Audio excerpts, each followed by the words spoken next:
Hello kids, after the letdown of the holiday season, we are now facing another 10 months of non-holiday doldrums before the seasons of cheer return. But as I sit here waiting for the inevitable return of turkey, mistletoe, and gift giving, I rest easy knowing that one thing will remain constant. Until now. I like candy.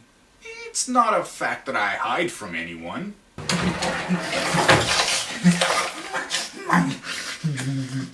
And I plan my year around the seasonal offerings of the confectionery industry. But that seems to be changing. You see, I keep a flowchart of seasonal sugar expectations, and according to the chart, this is the season of the heart-shaped candy spree offered by Mr. Wonka and his beloved Oompa Loompas. But alas, no spree. Has this seasonal candy gone the way of the extinct dinosaur egg? This, unfortunately, is the beginning of the end.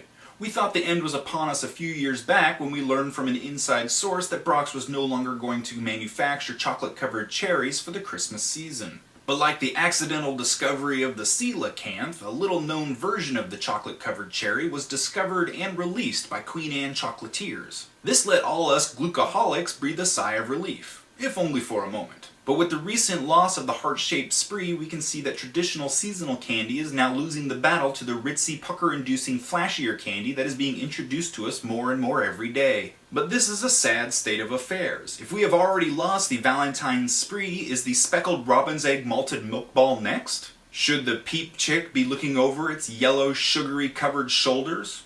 And if all of our traditional confectionery treats disappear, then what are we left with? The market seems to be filling up more and more with shock candy that, if you consume an entire bag, you run the risk of second-degree chemical burns to your tongue. This isn't candy, this is taste bud torture. We glucoholics are not interested in this new seedy world of extreme sour or in a candy that contains ginseng or nicotine. We want our candy back. If we wanted an extreme moment, we'd just pop in a good old-fashioned atomic fireball or a lemon head. And what is up with a cricket in a lollipop? Or a scorpion? I gotta say, this is not candy.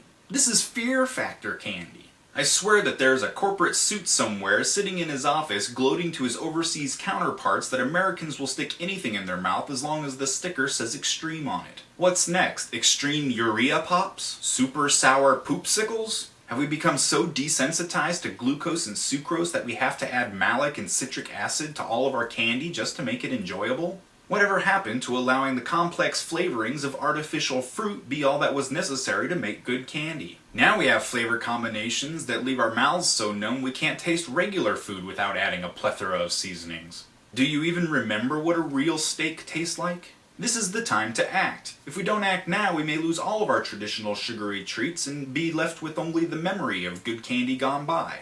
And nobody wants to become that old guy who tells children that back in his day candy only cost a nickel and actually had flavoring. So stand up, people. Demand your candy back. If not for me, because I really miss my sprees, then for your own dignity.